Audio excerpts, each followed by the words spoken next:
Andrew became well. His OCD symptoms, which had been severe, went down to zero. His psychosis, his hallucinations took longer. They took more than 6 months to go to zero, but by the end of a year, they were to zero.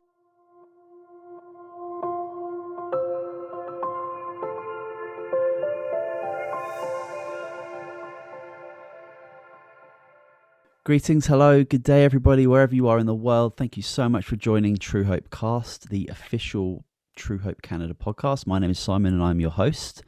Truehope Canada is a mind and body-based supplement company that is dedicated first and foremost to promoting brain and body health through non-invasive nutritional means. Now more than ever, people are looking for ways to support their mental health, and this is a huge part of what we're continuously always doing at Truehope Canada. For more information, you can visit truehopecanada.com and you can visit us on all the usual social media sites. We've got a very special guest on the show today, Dr. Bonnie Kaplan. Dr. Kaplan is a research psychologist and semi-retired professor at the University of Calgary's Cumming School of Medicine. For many years, she studied the role of nutrition in mental illness and brain development. And during her 40-year scientific career, she's published widely on the biological basis of developmental disorders and mental health, particularly focusing on the contribution of nutrition to brain development and brain function. And Dr. Kaplan has enjoyed many different awards along her way, including the Dr. Rogers Prize for excellence in complementary and alternative medicine.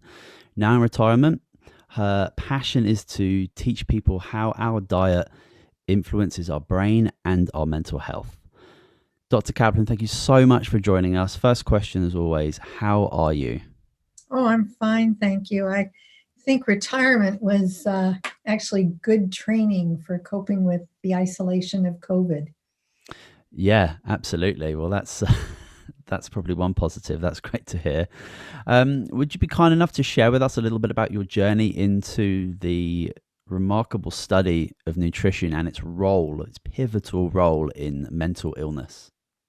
Sure. Well, my journey started probably before most of your listeners were born.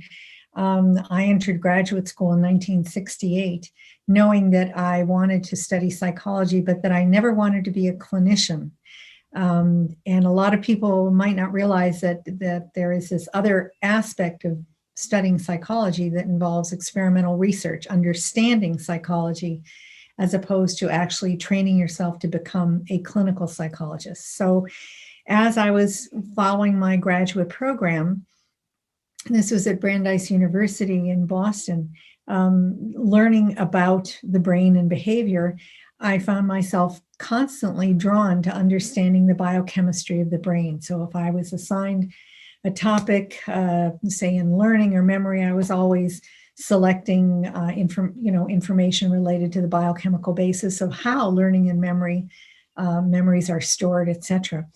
And in fact, the very first peer-reviewed scientific publication on my CV is dated 1972, and it was entitled Malnutrition and Mental Development. So I had a very old interest in nutrition, but I found it very difficult to study nutrition for various reasons. There wasn't a lot of interest in it.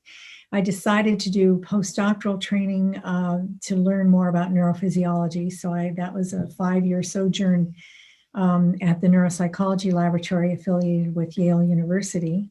And then I went on to the faculty at Yale doing neurophysiological research, not related to nutrition though. And then when I moved to Canada in 1979, it was right in the middle of a big controversy going on. I was at the research center affiliated with Alberta Children's Hospital, and a big controversy going on about actually through a dietitian who was recommending that families feed their children better in order to cope with difficult behavior. Isn't that controversial? What a wild thought. Idea. And the pediatricians were not wild about it. And so I was asked to work with her and do a study.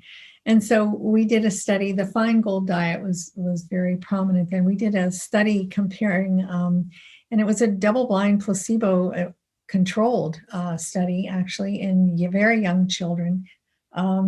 and published it in Pediatrics in 1989 and showed that children who ate a healthier diet, we called it the clear diet because it didn't have the ultra-processed food and additives, were noticeably better in terms of their hyperactive, impulsive kinds of behaviors.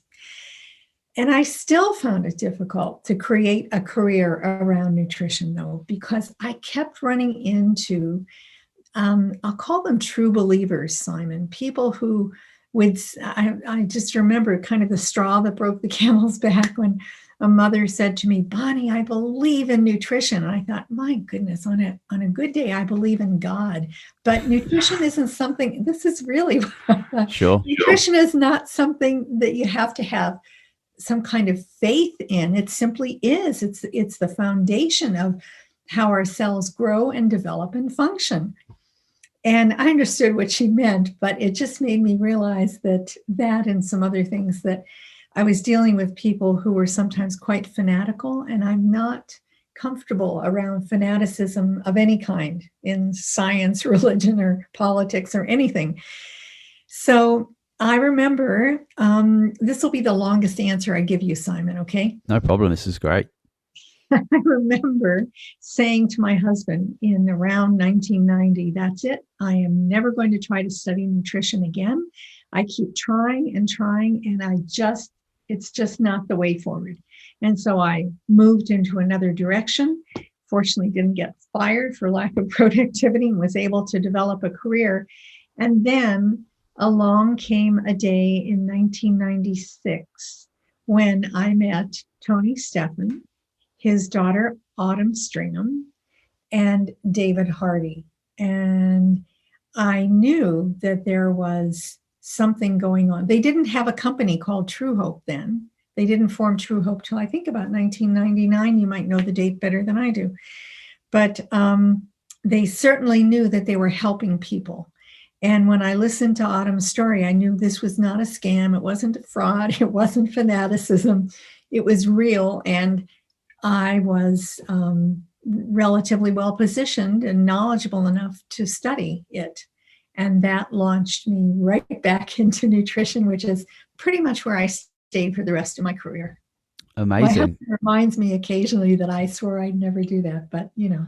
Yeah, that's really cool. And I just wanted to kind of backtrack a little bit in regards to that experience you had where it seemed very, very difficult for you to actually follow nutrition. So you're at this point where, I mean, in your experience over many years, why is there what I think even still now there's a big oh yeah, I know what you're getting at, Simon. Yeah, so yeah, I still have obstacles. Is that your question? Yeah, I mean, I'm just wondering, like, just trying to think about the obstacles back then, because you've obviously got a lot of individuals who choose and chose back let's say back in the day, to feed themselves and feed their families good quality food and good quality nutrition, and those people may not experience cognitive issues.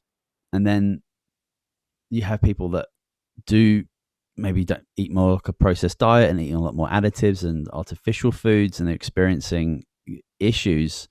Why is it that back in, I think you said 1968 when you started nutritional study, why do you think that there was this blockade in the scientific community to opening up the door of talking about nutritional deficiencies and their impact on the body? Okay, so there are actually a couple questions buried in your question. Let me address the obstacles. In 1968, I was just a student. I wasn't actually running studies. I was reading the literature and the biochemical basis of how brains work, etc.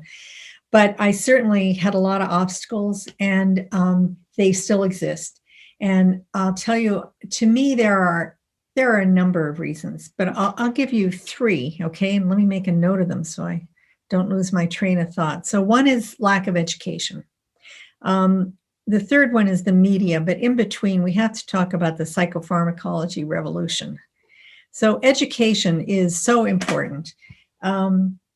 Just this week, one of my colleagues in the States emailed me that the psychiatrist who she was trying to convince to treat a young child with micronutrients instead of medication had said to her, I'm open to this, but I've been in practice for 30 years. Why don't I know about this? Why was I never taught that nutrition was relevant for the brain?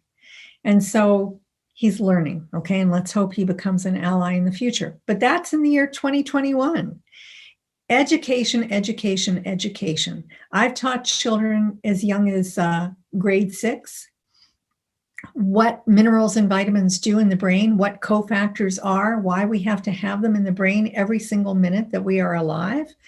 And it's not taught in schools ordinarily, and it's not even taught in medical schools. So if you don't learn it, it's not you're stupid, it's that you just haven't been taught this information. So that's number one reason for obstacles. And so I've had psychiatrists in particular, but other physicians say to me over the years, things like, Bonnie, those minerals and vitamins you're studying, they don't really affect how the brain functions, do they? And, my jaw just drops. I mean, what affects our brain function besides the nutrients and the air and the water and everything that we expose it to? Okay, so education is one. Secondly, the psychopharmacology revolution really took off right about the time I was entering the world of science in the 70s. And people love magic solutions, right?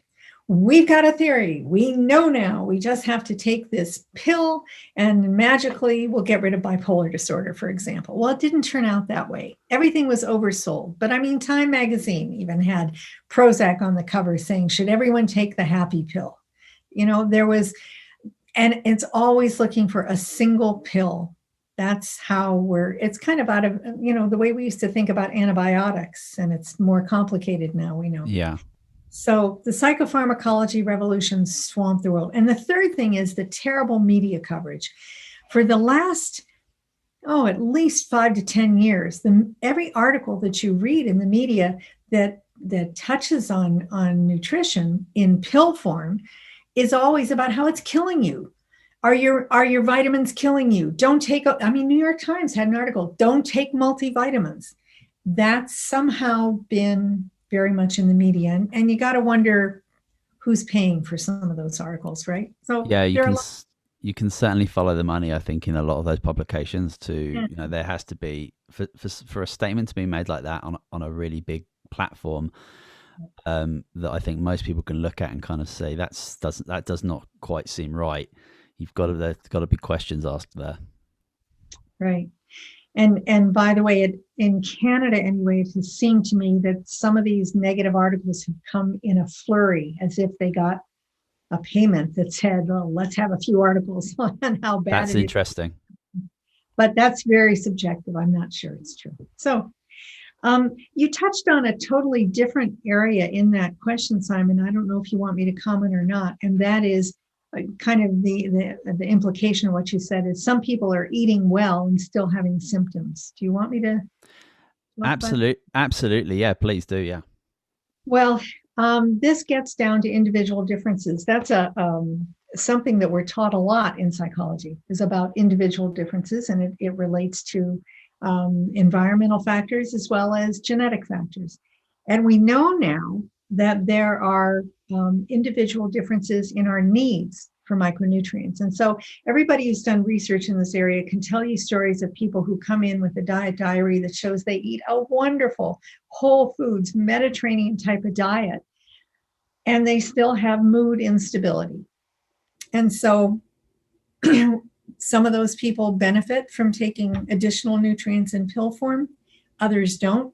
But clearly there are individual differences. And I often use myself as an example. I eat a healthy diet, but I am certain that if I ate a highly processed diet, that I would not develop, depression or anxiety because they just aren't part of my makeup, right? I would get fat and sluggish and other things, but not that. So paying attention to the quality of food is extremely important. I don't know if you know this, but fewer than 10% of North Americans are meeting guidelines for fruit and vegetable intake on a daily basis. I totally believe that. And I suppose a lot of those guidelines and recommended daily allowances are probably too low anyway. Exactly. And we're not even meeting the low bar, right? Yeah. And if you look at the breakdown of food into whole versus ultra processed, which is not really a food anymore because it doesn't build or sustain cells, which is what food is supposed to do. But think about the packaged foods, the packaged items, okay, that people buy, which are basically just sugar and usually bad fats and salt and chemicals.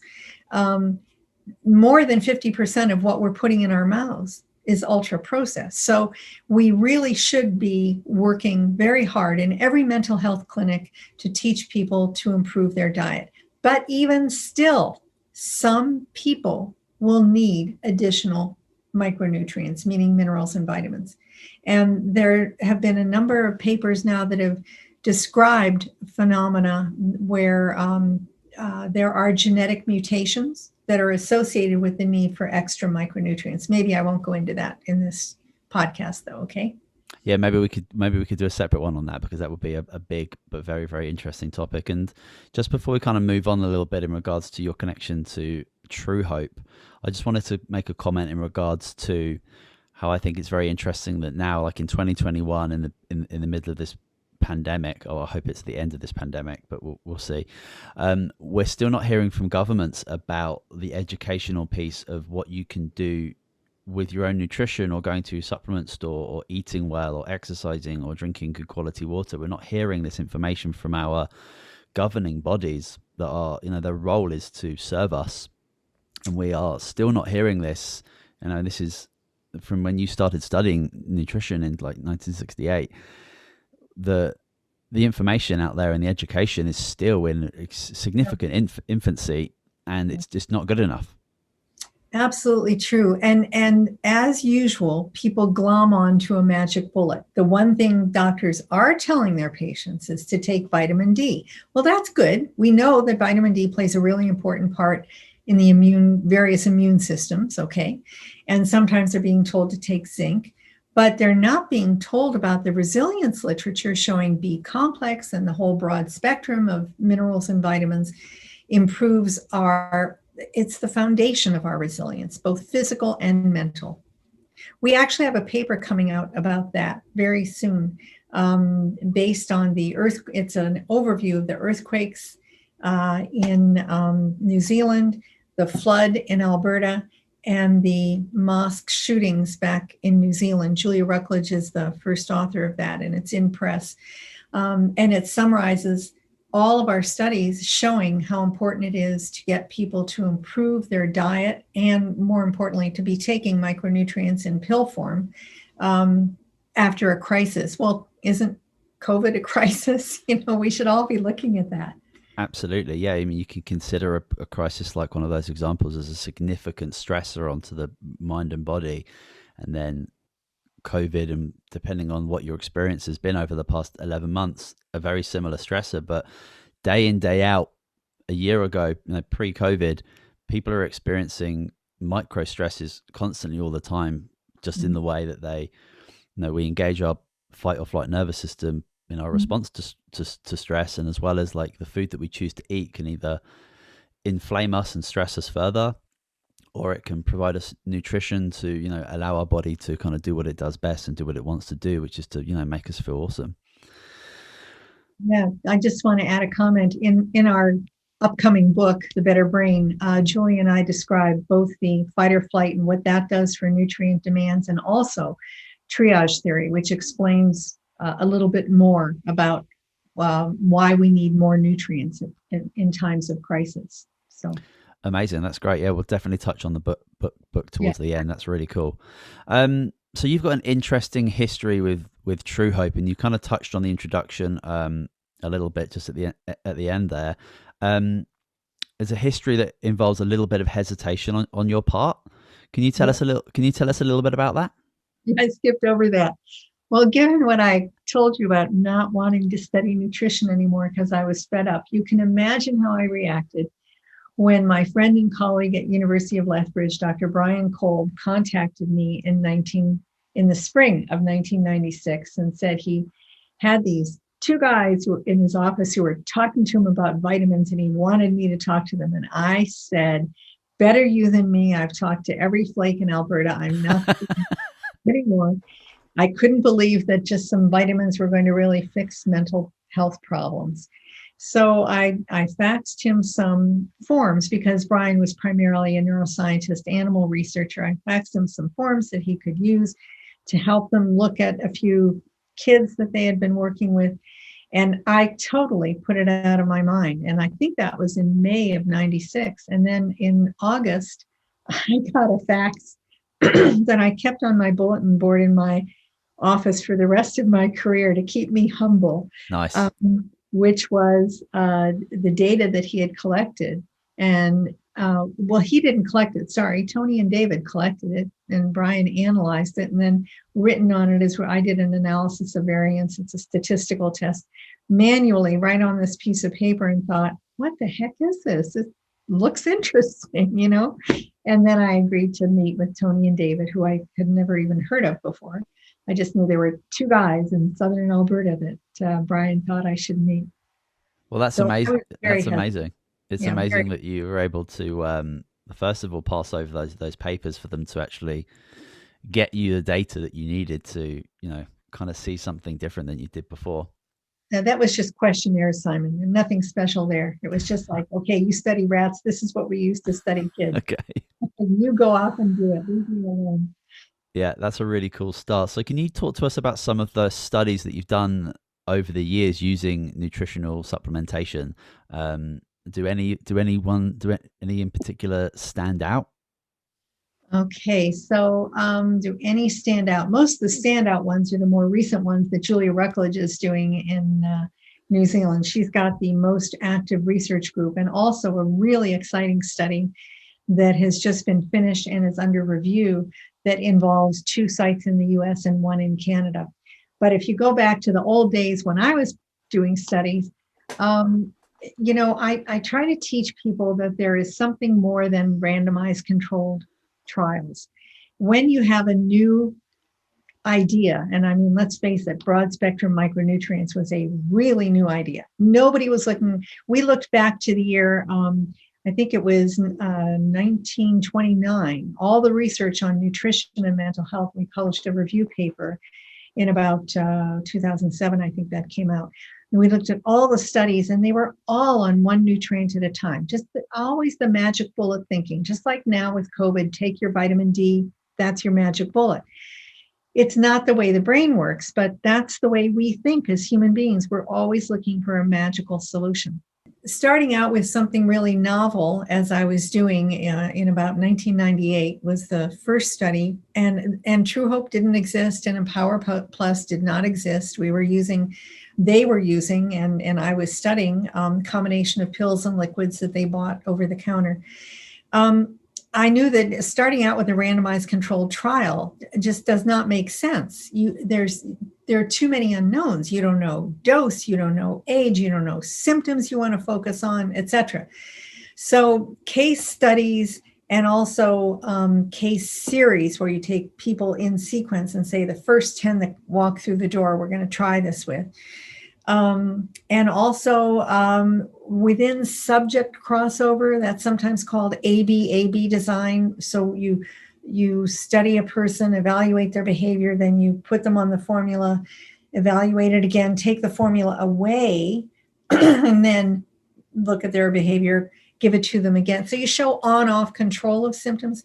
I was doing all of that for a number of years before we could get progress to randomized controlled trials. So I'll tell you about one case report. Would you like something concrete? I'd love that, please. Okay. So this was a really interesting one. I did not know this family until I received a phone call from, I'm going to call the boy Andrew. It's not his real name. It's the name we used in our book too when we describe a lot of cases and anecdotes in the book, and we used fake names to protect their identity. But Andrew had an interesting history where even as a very young child, he'd had a lot of anxiety and agitation, and he seemed to be different from his older and younger brothers in that he had a mild mental handicap, and that didn't kind of fit with the family. So he had actually was well known at Children's Hospital Genetics Clinic because they thought he had some genetic syndrome, and they never found one. But by the time he reached 11, his anxiety and agitation had really, really gotten out of control, and he started having hallucinations and delusions. And they started trying him on various medications because this is the psychopharmacology era, right? People want their drugs. And that's what psychiatry had to offer. And he ended up so severely impaired, he was an inpatient at Children's Hospital. Now, while he was an inpatient, he was there for 6 months. They did lots and lots of trials of different medications. And at the end of 6 months, they had gotten nowhere. He was still really severely psychotic and in very bad shape. And he was discharged to go home because they just didn't know what to do. His mother had heard about, by then we had the company Truehope, and thank goodness for the internet, so that people were finding Truehope by then. And her son was being seen at the outpatient clinic and by Dr. Megan Rodway, who was the medical director. And she wanted Dr. Rodway to try Empower Plus on her son. And she was afraid that if Dr. Rodway wouldn't do it, what would the family do? I mean, to put yourself in the place of a family, if there are psychiatrists, maybe still, but certainly many over the years would say, if you try vitamins and minerals, don't come back to see me. I will not help you. It's fear of the unknown, but I think it's an unethical thing to say to a family. But I know for a fact that some psychiatrists said it. I don't think Dr. Rodway would have, but the mother called me and asked if I would serve as intermediary and attend the appointment with them so that I could tell Dr. Rodway that this was a legitimate thing. It's not well proven yet, but legitimate and worth a try. Little did I know when I arrived at, I think, the second meeting with them, that Dr. Rodway would tell me she had gotten quite fed up with medications. Anyway, she was delighted to try micronutrients. And by the way, Dr. Rodway eventually dropped out of traditional psychiatric clinics and went and trained as an integrative psychiatrist. And she's now the fully certified integrative psychiatrist in Calgary. So it was a very excellent situation. And so we collected the data of him. We had data from 6 months inpatient, and then we collected data for more than 6 months outpatient as Andrew became well. His OCD symptoms, which had been severe, went down to zero. His psychosis, his hallucinations took longer. They took more than 6 months to go to zero, but by the end of a year, they were to zero, etc. And we published that, and I'd be happy to make sure that you have the link for your podcast website. And then we did one more thing, and this is why I'm dwelling on it. One of the things I've begun to talk about more and more is how we need to pay attention to the cost savings with nutritional treatment, either diet for some people or diet and nutrients in pill form for others. And in this case, we called in a health economist who pulled this boy's data from 6 months inpatient and compared it to the immediately following 6 months outpatient. And I mean, the cost was less than 2% in the second 6 months compared to the first 6 months. Now, outpatient to inpatient is not a totally fair comparison, but keep in mind, he got well as an outpatient on nutrients. He did not get well as an inpatient. So that is published, and I can give you that link. That's amazing. Yeah, we'd love to share that with our audience. We'll make sure that link is in the show notes. And sure. Yeah, what a remarkable turnaround. And I find it interesting that particular doctor seemed kind of fed up with pharmaceutical drugs and prescribing them. And probably the reason that person was fed up is because they weren't seeing the results that they wanted. Because obviously most people go into medicine because they want to help people. Mm. And right. It's just wonderful that it sounds like that whole experience inspired her to get into integrative, more kind of holistic psychology, which is just a phenomenal win for the nutritional side. She not just nutritional. She really teaches a lot of people, like even Andrew still has residual anxiety. Anxiety can still be hard to totally get rid of in people. And she teaches breathing and meditation and so forth. So these are hallmarks of her treatments. Yeah.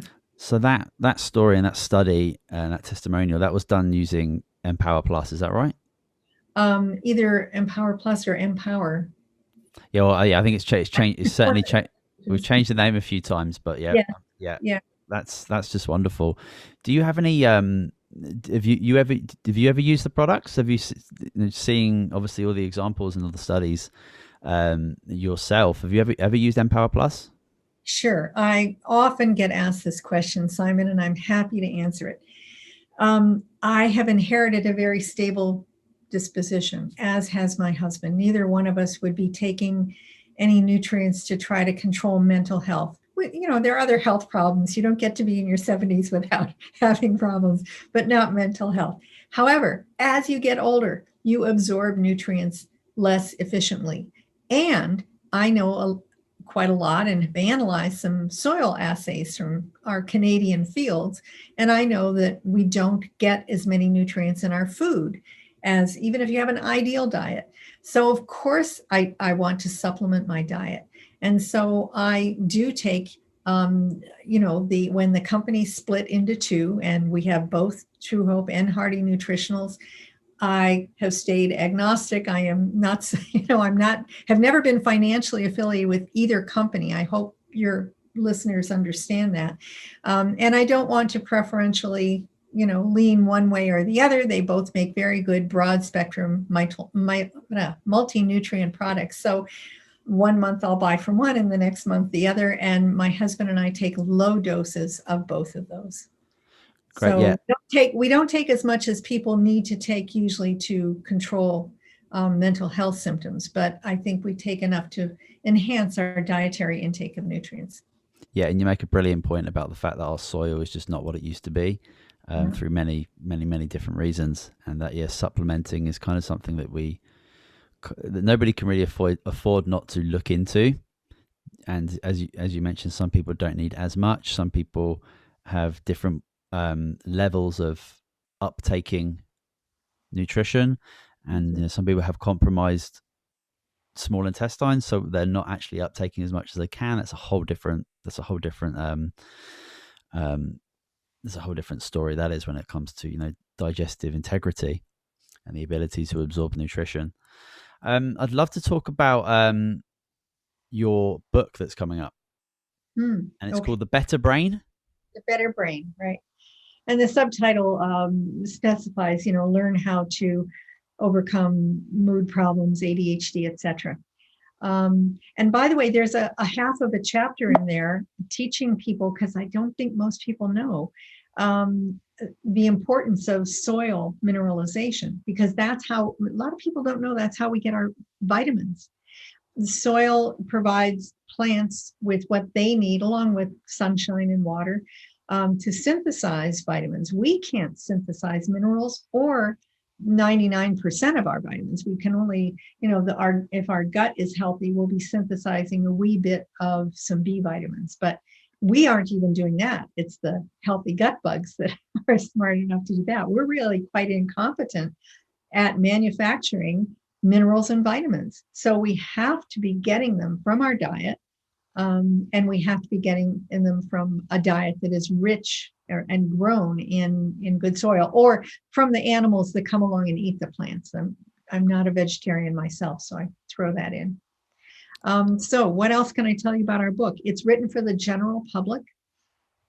It's I'm sure you'll want to put the link on your podcast website, but it's thebetterbrainbook.com. or .ca if you're in Canada. And it's will be released in April, but you can order it now. We really try to teach people in a very simple way about what is happening in your brain every minute that you're alive and why you need to pay attention to your diet. And then we talk to you about how to pay attention to your diet. And we even give you a chapter of recipes, because that's always fun. Yeah. And we give you lots of stories and anecdotes from our experience, but we do actually cover the scientific research in a I think reader friendly way for people to understand. Yeah, that's very important, especially when it comes to, obviously you're coming from a very sciencey background, and translating a lot of that into a form where people are able to understand it and to apply that knowledge as well in some to-dos, and having recipes is obviously wonderful as well. Yeah, I look forward to getting my hands on that. That's great. You also teach people how diet influences our brain and mental health. Is that something you're doing right now, or is that something that's kind of on hold at the moment? No, I do lots of Zoom lectures. I did a long one on Monday. Anybody who wants me to educate, remember I said the obstacles to not having this field more accepted. Number one is lack of education. How can I not be willing to give lectures? So I give a lot of talks. Some of them are recorded and they're on my own website, which I guess we could put on your site also. It's bonniejkaplan.com. There are some videos there that sometimes when people give me the link, I don't know, maybe when you're done with this, Simon, I can put the link to your podcast on there too. Absolutely. And I really like trying to influence people at every level. I've taught to grade 6 kids and also to family doctors, Yeah, the educational piece is so important, and I sometimes think about how many medical doctors, we can't blame them for not looking towards diet and nutrition and supplementation, because at the end of the day they don't really learn about it. So if you're not exposed to certain pieces of information, you're not going to have those thoughts circulate. They're not going to start turning into opinions and beliefs, and you're not going to use them in practice, and you're not going to see the application of them. So it makes total sense that if you go into a doctor's office with levels of anxiety or stress or depression, etc., their training is to assess and then to prescribe a pharmaceutical. And as you mentioned about that kind of that one pill that we kind of like in our society, that magic one thing that's going to help us fix us, whatever it is. But when we're talking about nutrition and supplementation, we're talking about actual prevention. We're talking about healing. We're talking about people experiencing something very, very different. And good quality supplementation and nutrition doesn't really come with side effects, but these drugs, these very harsh pharmaceutical drugs, come with significantly harsh side effects that can often be worse than the issues themselves. So that's obviously a big point as well, and that's, I think, an educational piece missing from the general public, where we have a responsibility to be looking into these things ourselves rather than just taking the opinion of somebody else, I think. Yeah, that's actually why I don't always succeed, but I try not to refer to something like Empower Plus as a supplement. To me, food and nutrients in pill form should be the primary treatment in that order. And medication is sometimes needed as a supplement. That's my vision for the future. Absolutely. That's beautiful. Well, thank you so much for talking with us today. I really appreciate your time. You mentioned that you've got the website bonniejkaplan.com, and we'll leave the link to that in the show notes. And also the book has got a Facebook page as well, which I checked out, which people can get connected and look at a little bit more about the book. But yeah, thanks again. Do you have any closing remarks? No, just that I'm available for, people can email me through my website if they are interested in having me do talks or anything like that to encourage more research. I guess I should mention my fundraising. Am I okay to do that? Oh, please. So the other goal, as I was nearing retirement, I retired technically from the university in 2016, which means I can't I'm not supported to do adequately to do independent research anymore, but I'm still very busy.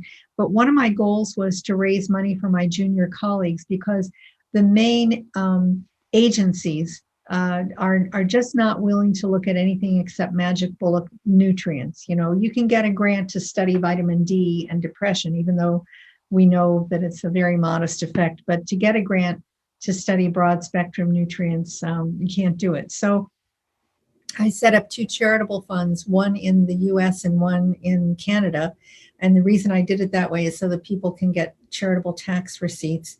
And I've raised, actually, if you treat the Canadian dollar as if it were equal to the US, which unfortunately it is not, and lump them together, we've reached almost $900,000, and it's all been distributed. It's supporting randomized controlled trials. It's supporting some basic research. It supported some epigenetic analyses, all related to what nutrition is doing in the brain and what it can do clinically. And because it is all distributed, there is a great need for additional funds out there. And if anyone is interested in that, again, it's on my website, and we welcome contributions. None of it goes to me because I'm not doing studies anymore, but it goes to people who are in good academic settings in Canada, the US, and New Zealand so far. Thank you again for joining us, Dr. Kaplan. For more information about anything that we've spoken about in this episode, you can see the show notes to get connected there, and you can always connect with Dr. Kaplan as well. Thank you so much for listening, everybody. Dr. Kaplan, thank you again. This is Truehope Cast, the official podcast of Truehope Canada. I hope you've enjoyed this episode, and we will see you next week. Thank you.